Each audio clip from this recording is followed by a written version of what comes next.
Welcome. In this video I'll show how you can set an alarm on Android. So first you will need to find and launch the default clock app. Let's see where I have mine. I'll just use the app drawer or the app search for it then. Okay, here it is, the default clock app. And below on the bottom section, select alarm.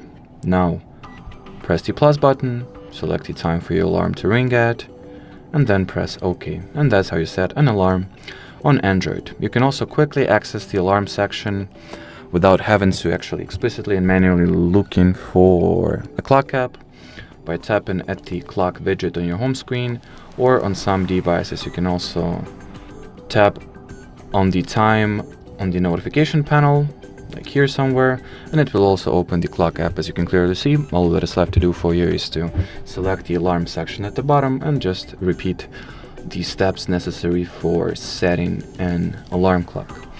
Anyway, as far as this video goes, that'll be it. So thanks for watching and bye bye.